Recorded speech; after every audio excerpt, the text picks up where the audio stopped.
Hi, my name is Ethan, and this is some stuff I made.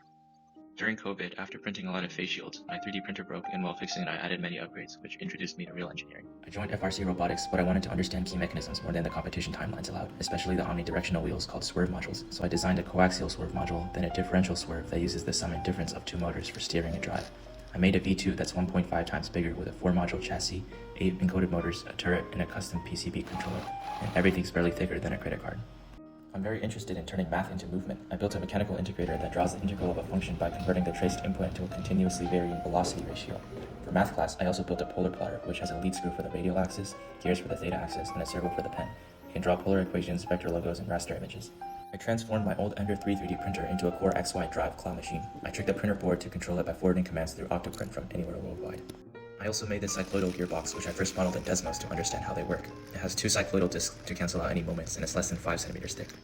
After physics classes, I made this electric motor. I also enjoy making physics simulations like the spherical pendulum, Wilberforce pendulum, elastic pendulums, tennis racket theorem, this fractal from the 3-body problem, magnetic bottle, and osmosis and diffraction simulations. My most ambitious project is a 5-axis 3D printer inspired by Joshua Bird's 4-axis design, which focuses on completely eliminating support structures. It's based on a standard bed slinger, but the bed rotates and the nozzle can tilt, with a tilt and y-axis coupled through a single belt loop.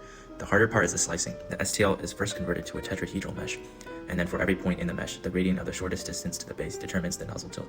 I designed the extruder to fit in a conical envelope so the surface curvature of the part can be used to detect collisions. The model is then bent back using as rigid as possible deformation, then sliced in Cura, and then bent back to produce curved layers. I modeled the machine in Desmos to derive inverse kinematics by representing the nozzle as a spatial vector mapped to machine commands. Since 5-axis printer firmware doesn't exist, I also built a controller and firmware myself. I'm still working on the algorithm, but 5-axis 3D printer is the future. Thanks for watching.